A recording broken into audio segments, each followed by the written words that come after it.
fourth pride is on the move. Raptors hover over a withered carcass. But there is scent of fresher meat in the wind.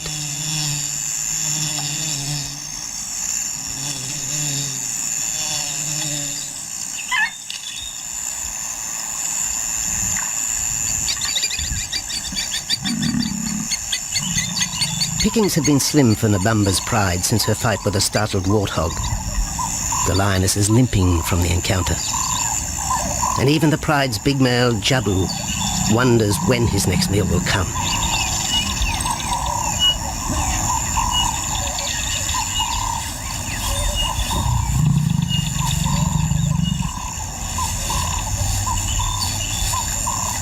There's been no kill for 3 days, and Nabamba's cubs are hungry.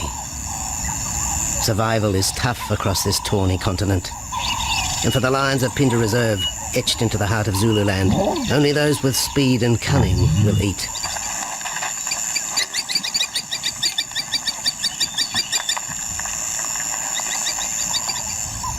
For this pride anyway, it's been a long time between meals.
Jabu had waited too long for his lioness to feed him. Overnight, his stealth carried him into the path of a careless zebra. The rest of the herd is still skittish. One animal had already lost his tail to a hungry pride, but for the dazed stallion, it was all over in seconds.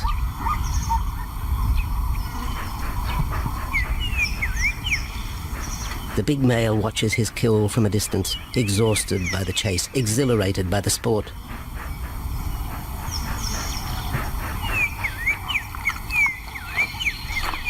Jabu will feast later. Tired from the hunt, he needs to rest.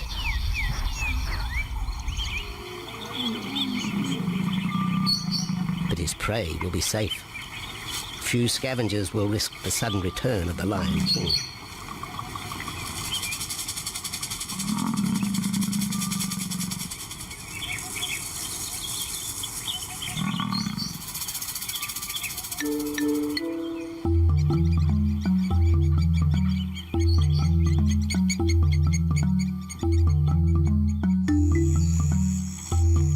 Zulu trackers follow the spoor of Nabamba's pride across Nziki Marsh. This vast tract of savanna is favoured by the lions in the dry air of winter, but it's a region also shared by Pinda's giraffe and white rhino population.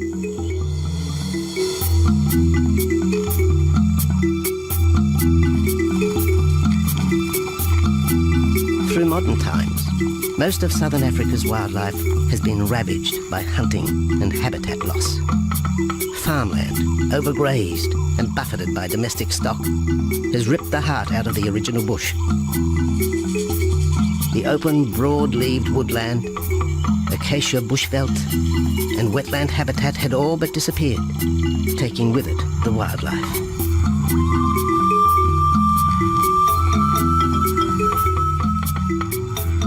A few years ago, the Pinda project was born. 17,000 hectares of farmland bought up in KwaZulu-Natal along South Africa's eastern seaboard. What followed was the largest game restocking program ever seen on the subcontinent.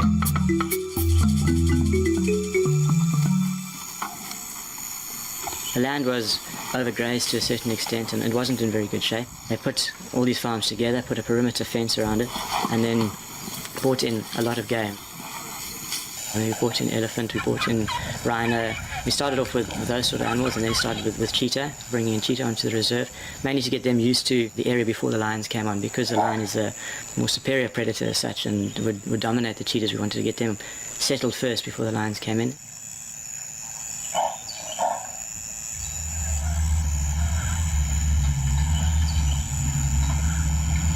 Andrew Lewis is habitat manager at Phinda, one of those committed to the restoration of southern Africa's ecosystem. Phinda is the Zulu word for return, and the aim of his company, Conservation Corporation Africa, is to return the land to its traditional wildlife and at the same time restore the habitat to its original state.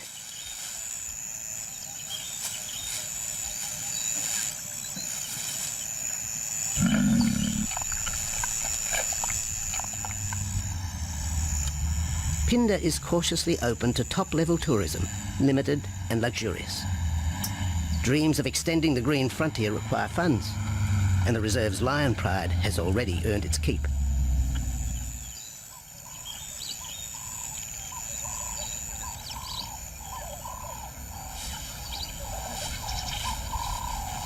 The lions on this property are actually generating revenue for the property through ecotourism, and that they are a benefit to the wildlife because of the draw card. There's a few animals, lions, elephants, for example, and rhinos, and possibly giraffes, but those are your main ones that people come to see.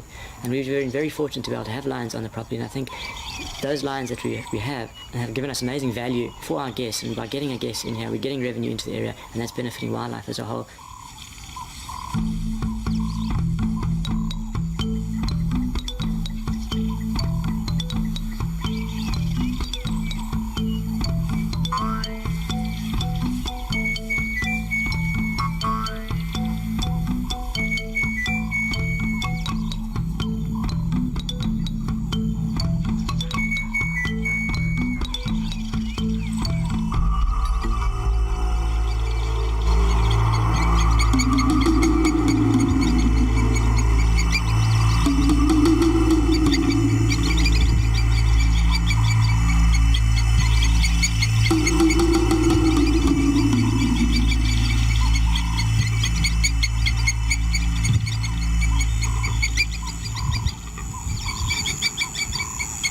Jabu has returned to his kill.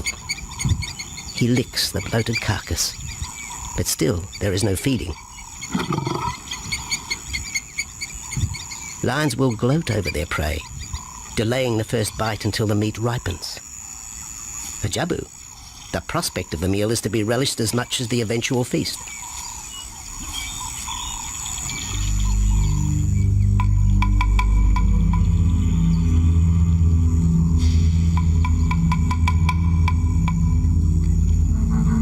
Meanwhile, Nabambo's pride is on the prowl.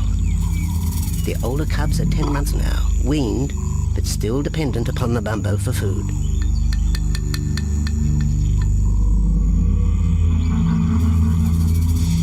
The cubs are learning to stalk, but they won't kill for another 6 months. Young male lions are usually ejected from the pride when they are about 2 years old. Fending for themselves, they form hunting groups with other isolated males. Nabambo's cubs aren't sure what to do with prey so close, but the lioness isn't far behind. Their time for hunting will come. Nabambo's 4-year-old daughter also lives with the pride. She is the mother of the group's youngest offspring, 7-week twins Umveli and Damana. The little cubs have been hidden since birth, and now stay close within the protective circle.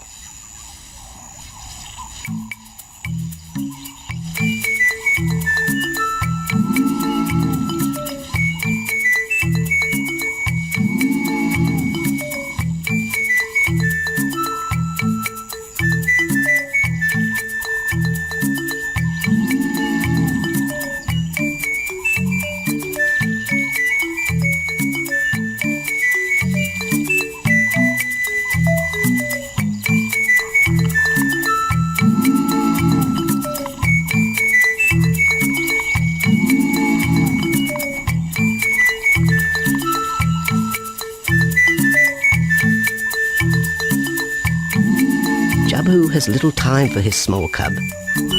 When he is older, the mana will hunt with his father, but for the moment, the big male has nothing to do with his young son. Dejected, the cub finds solace among his siblings.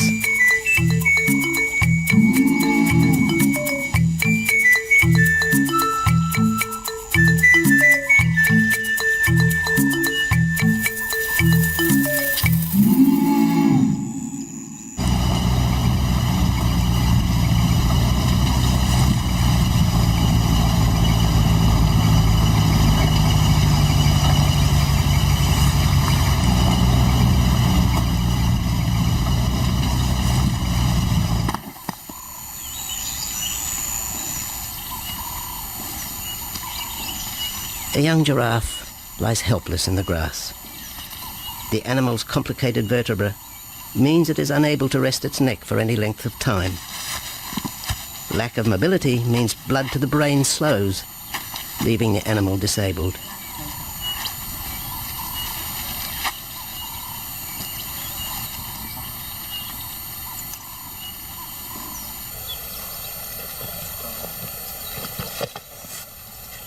Efforts to lift the head fail, and rather than leave the giraffe vulnerable to predators, the young bull is shot by rangers.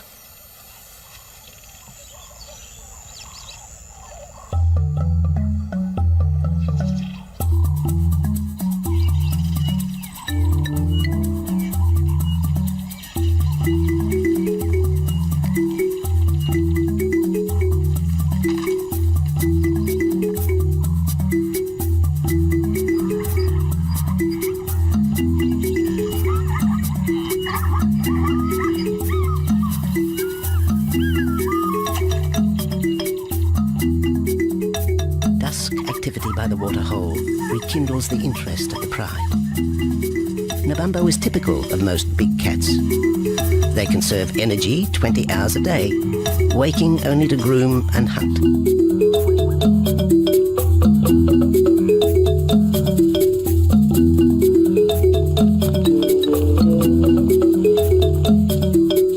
The lioness shows little sign of her injured leg, but the tusks of the warthog have torn sinew and muscle, slowing her in the pursuit of prey.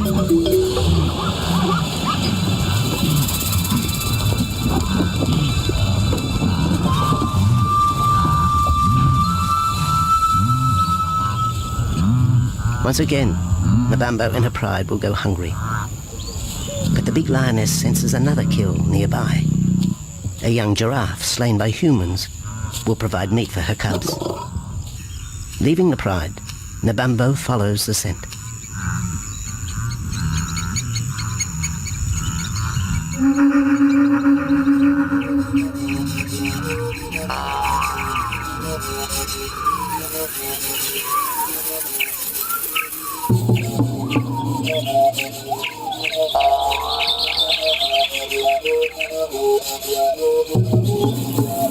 Left alone, the older cubs know the drill. They will wait for Nabambo's call to take them to the kill.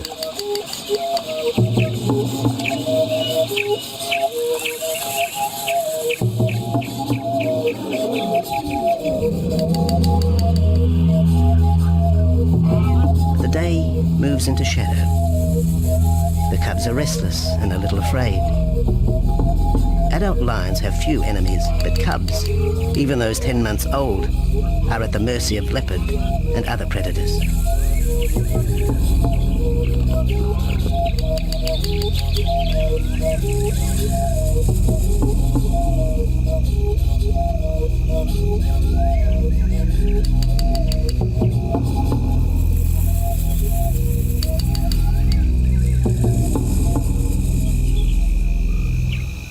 Nabambo has reached the kill, but her daughter is there first. Even though females hunt together, rivalry for the prey is fierce.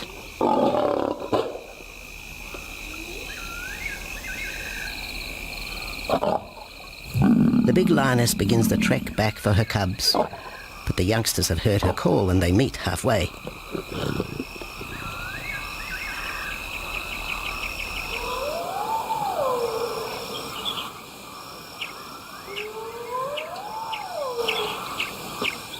Nabambo settles herself in the long grass. The cubs are unfamiliar with her behaviour.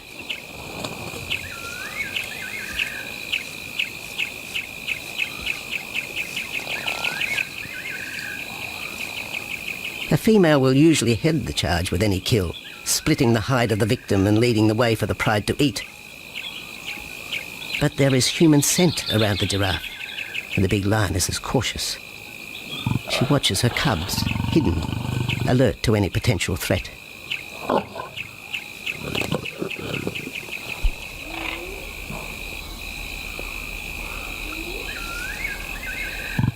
The cubs are curious, confused by this new smell.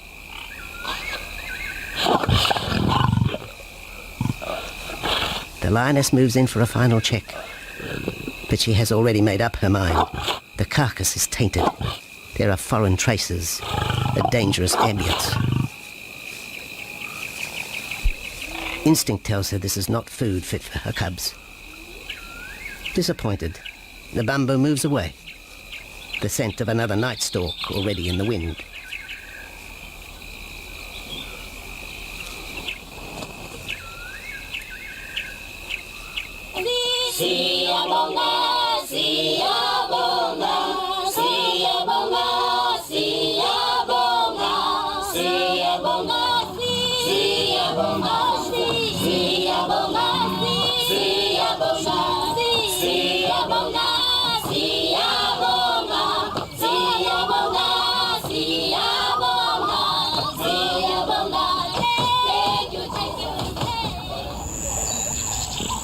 After 2 days, Jabu has returned to his kill with another younger male.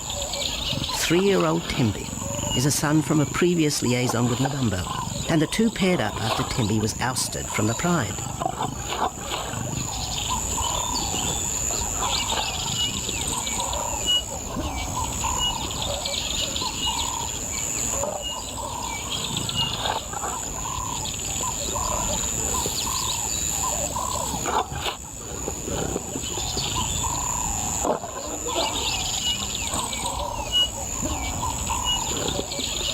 Pride males are lazy and will gladly let the females track down prey.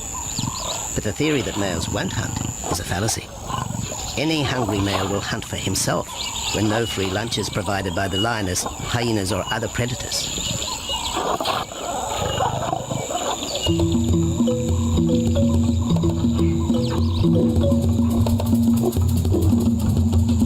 Smaller creatures scatter in the vicinity of the two lions. There will be no hunting for a while.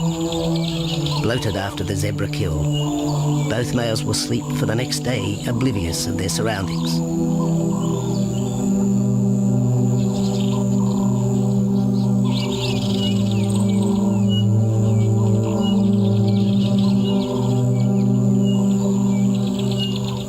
Lions hunting in pairs or groups have a success rate of around 30% in daylight, but studies show single hunters are more successful at night. Lions are sociable cats, the only group to take part in communal hunts.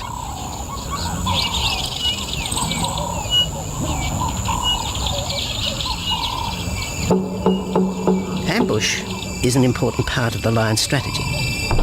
Often one pride female will round up the prey from the front, driving it towards a second lioness.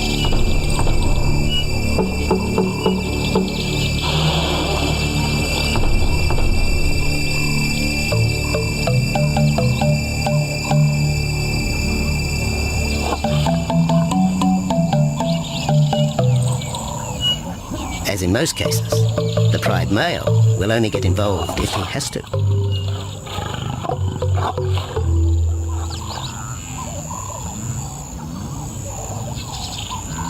Accidents involving humans are rare in southern Africa's game reserves. Our primal fear of being eaten has been well documented, but in fact, lions seldom attack if they're not provoked. At Phinda, great care is taken to limit the number of people viewing game. Emphasis is placed on causing the animal as little stress as possible.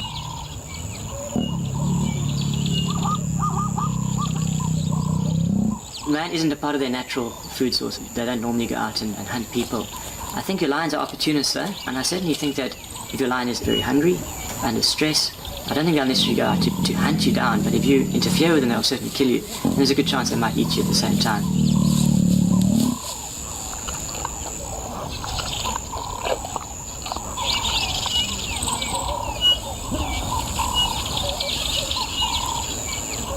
With all animals, it's how you treat them is what's the reaction you're going to get back from them. Certainly at Pinda, all our guides go through a training course and they're all brought up to a certain standard. There is a certain operating ethic with regards to viewing animals, and we certainly try and be as sensitive to the animals as possible.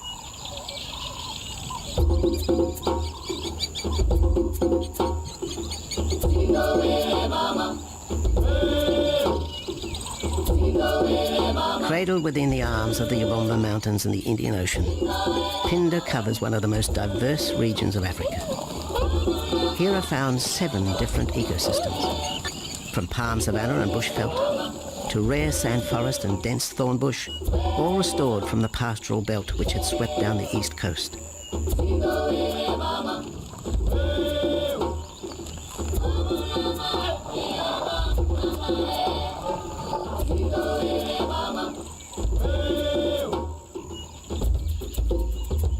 Where cotton, pineapple and cattle farms once stood, lion now roam their habitat again, alongside some traditional neighbours.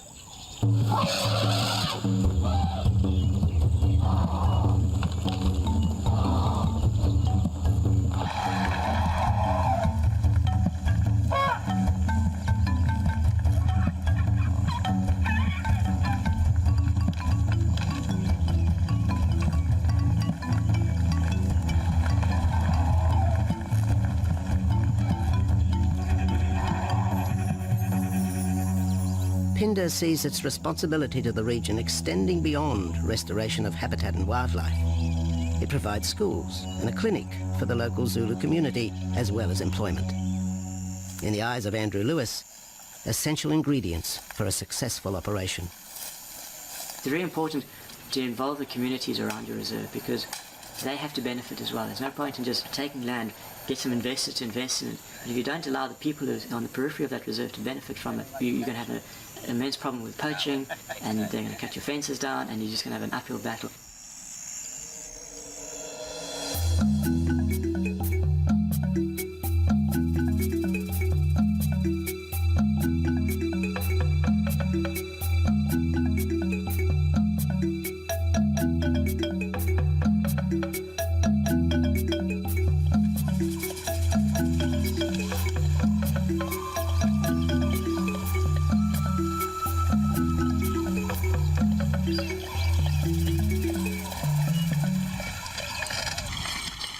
In 1992, the Pinda lions were among the first of the big 5 animals to be relocated to the reserve.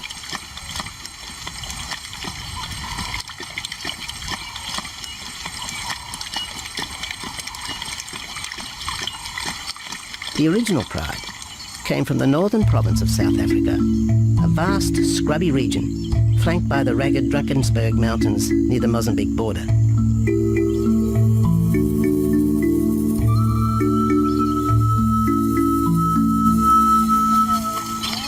Peter Rogers helped round up Pinda's first pride, handling the lion's capture and subsequent move south.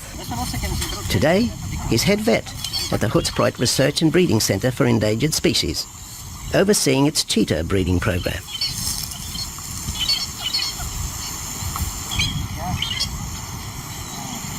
But it's the discovery of what's believed to be a long extinct strain of lion that has put Peter's centre on the map. We were involved in the rescue of these circus animals that came down through Africa and were abandoned in Maputo. We were just founded by an animal welfare group called Animal Defenders based in London, and they said, could we just keep these animals temporary? First they mentioned tigers, and then they came back and said, well, there's 6 lions as well. So we said, yeah, we could hold them temporarily just until they found permanent homes for them, but basically get them out of that predicament that they were and the shocking conditions that they were in Maputo and Mozambique.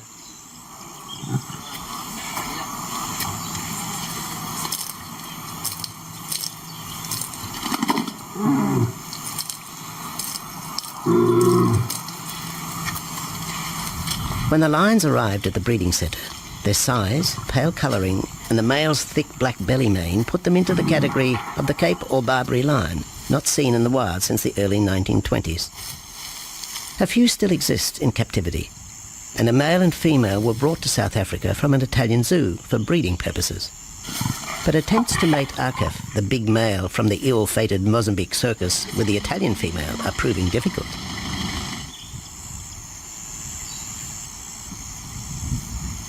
Akef is overprotective, even preventing the lioness from eating when the meat truck arrives.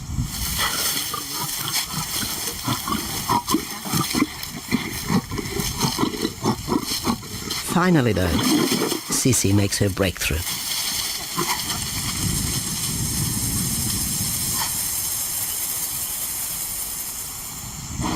We'll see you up in the front there, Mark. You're going to go to that sort of middle central area. Where are you going to go? In the next enclosure, Arturo, the Italian Barbary male, is about to be sedated. His attention to his sister Sisi through the fence is hampering mating efforts, and Peter Rogers is keen to move the big male. He shoots the dart into Arturo's rump. Arturo has been sterilized, but while his breeding days are finished, he'll live out his days at the center. 1.5 minutes now, so His female companion, another Barbary from the Mozambique circus, is drawn away by the meat truck.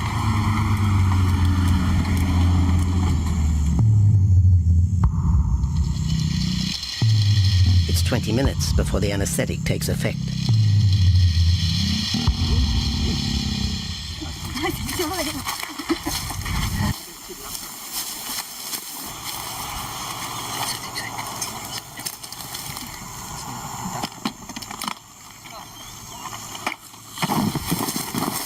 it's nice to be the supervisor. Slowly.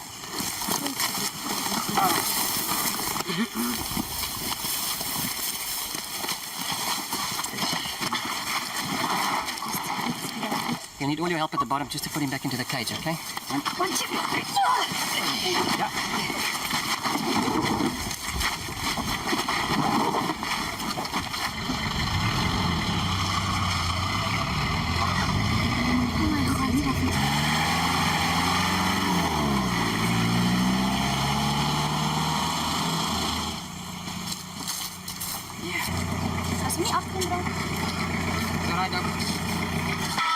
The anesthetic gives Peter Rogers and his team a chance to check over the 12-year-old lion. He'll spend a few weeks in this cage before being returned to his enclosure for observation. I still want to inject him and everything, Mark.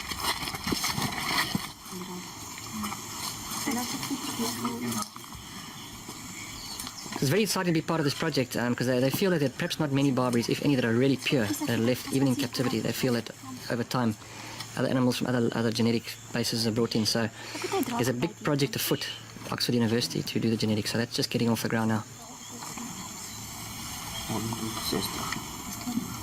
Okay. We just put under the skin and the neck if we can find the skin under this big beard of his. Normally lions wouldn't have this many ticks, but being from Italy, a European lion, he doesn't have that innate or inherent resistance to ticks. It does come with time. Like a bit of a bit like this. What we can do is put him in there and roll him over inside there. Immediate term now is to get these ones to breed. And we'll take it day by day from there and see how it goes. But the prime object initially was just to get these animals back into good health, and it's developed into something a lot bigger.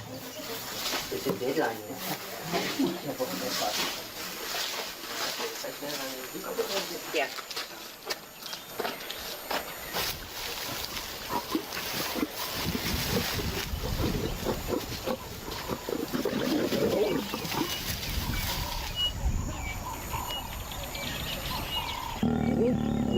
While the breeding centre's lions are healthy, it's not the case a few kilometres away in the Kruger National Park, where TB has ravaged half the population. Infected buffalo have been blamed for the outbreak, primarily in the south of the park, and attempts are being made to fence off the diseased area.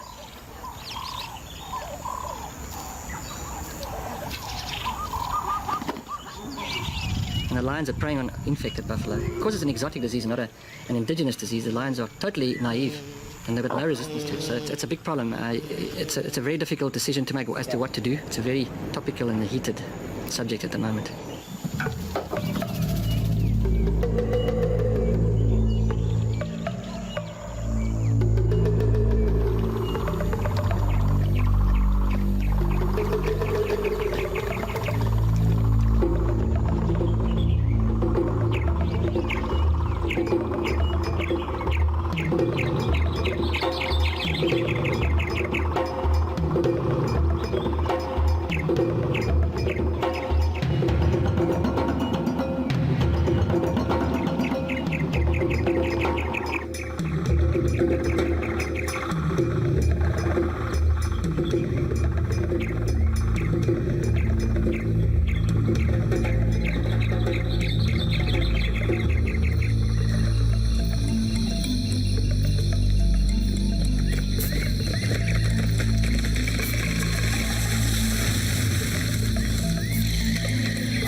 Back in Phinda, the night stalk has begun.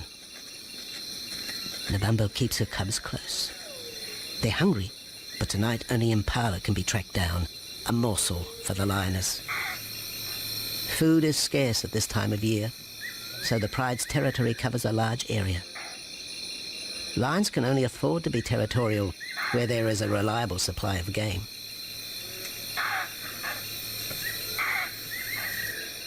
Jabu wants to mate. He's been with his pride for nearly a year now. But Nabambo would prefer a larger group of males around her. Eventually, though, Jabu will have to join forces with other males to have a chance of keeping this pride. The big male is only 7 years old and a fine specimen, weighing in at just under 200 kilograms. For the moment, he's secure. Although tonight, Nabambo has hunting on her mind.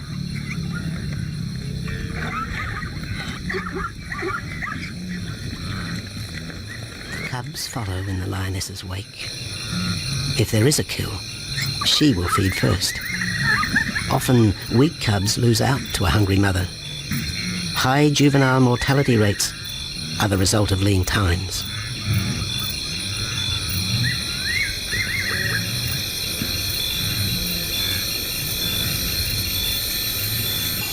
Jabu has had enough.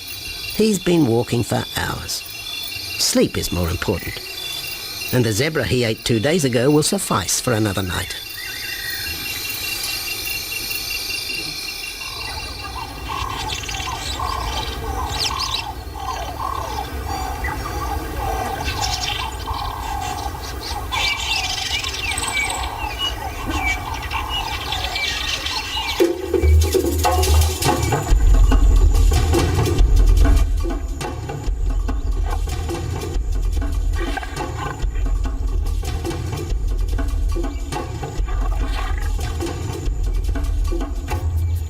Nabambo has made a kill, a young Nyala buck.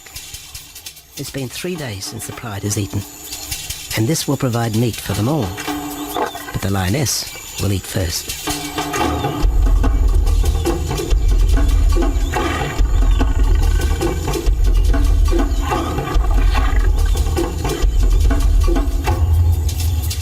The cubs know the routine. They will get their turn. But Nkosi is hungry. He creeps towards his mother. As the biggest of the cub,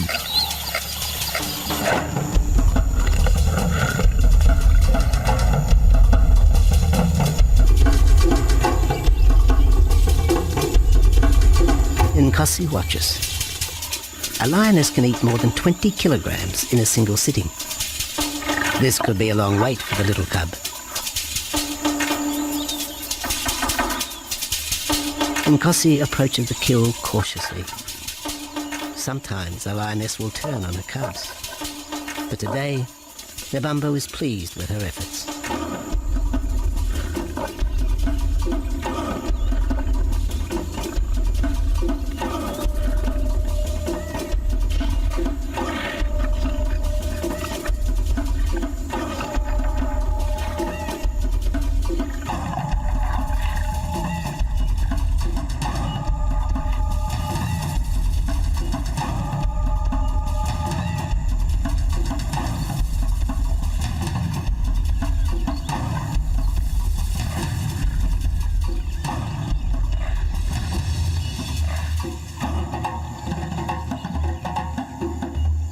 Nabambo has had her fill, for the moment anyway.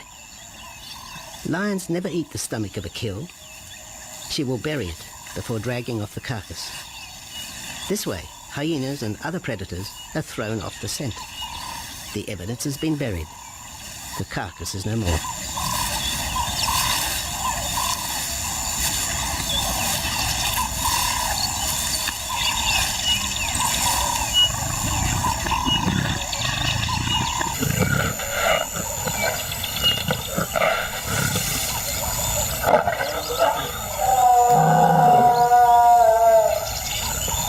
Nabambo's daughter hears the call.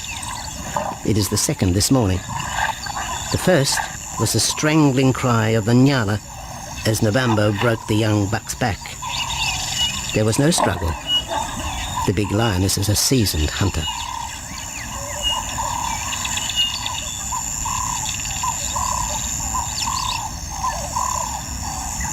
The rest of the pride will feast on the carcass after Nabambo retires. But first, they will drag it into the bushes, away from prying eyes, away from raptors already circling the kill scene.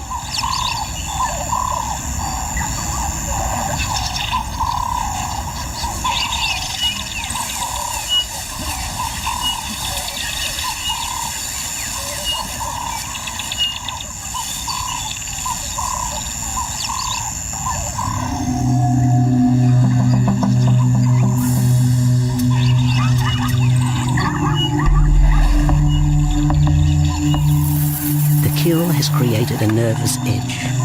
Even the hippo, its bad temper legendary, is flustered, anxious to protect its waterhole. The wildebeest are a favourite prey for lions. Naturally, they feel vulnerable. But for the pride, there is no agitation. Gorged, they will sleep for the next day. Even Mveli and Damana, the 7-week twins, have tasted blood for the first time. But it will be many months before they take part in a hunt. For the moment, they just want to play with Nkosi.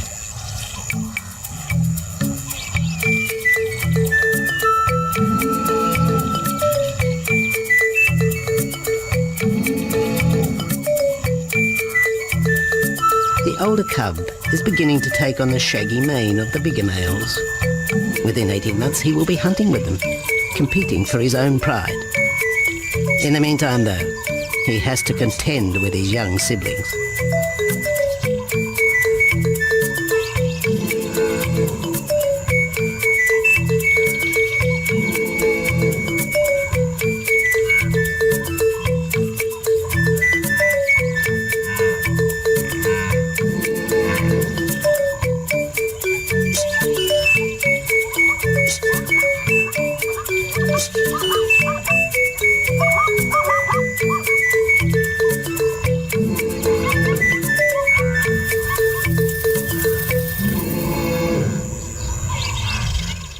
Jabu rejoins the pride.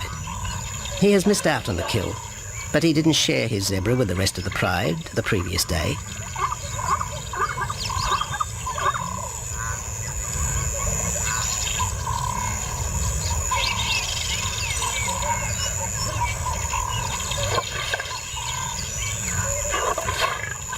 A half-hearted attempt at mating, but the big lion's attention is drawn to a curious onlooker.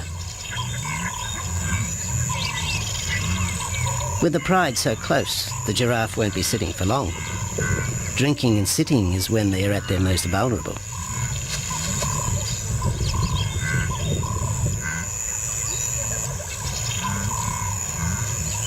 Jabu keeps an eye on his group. Pride takeovers by other males are common, and savage fights can occur between the pride male and the intruder. If a takeover is successful, the new male will usually kill all the suckling young of his former rival. When a nursing mother loses her cubs, she comes into heat within a few weeks. The normal interval between cubs is about 2 years, with a gestation time of 3 to 4 months.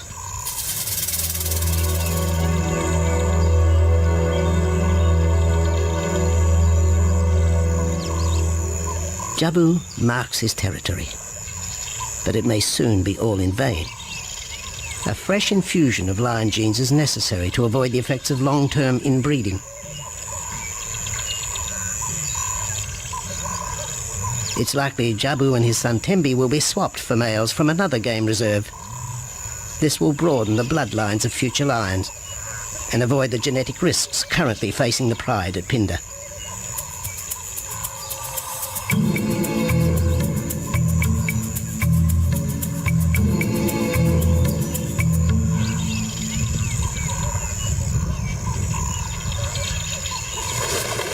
Vultures have found the dead buck, but there is little left of the carcass. Nabamba and her pride have eaten. The big lioness tries to dislodge Inyala fur from her teeth. Tomorrow, the next day, there will be another kill. Nabamba's cubs will grow up strong.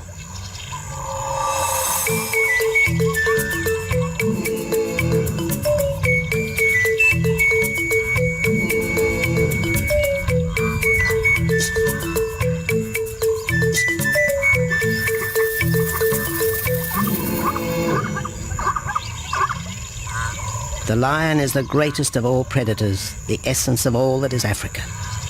And yet, there are fewer than 50,000 left in the wild. The future for the species lies in managed reserves such as Phinda. Here in Zululand, the lion roams free for the first time since the beginning of this century. At Phinda, the philosophy has always been simple. Africa's wildlife land, undervalued and underutilized, is the continent's most precious natural resource. Focusing on the animals, their habitat and local communities is just the beginning of an African renaissance. Phinda is, after all, the Zulu word for return. Maybe, too, it's a chance for man to redeem himself just a little.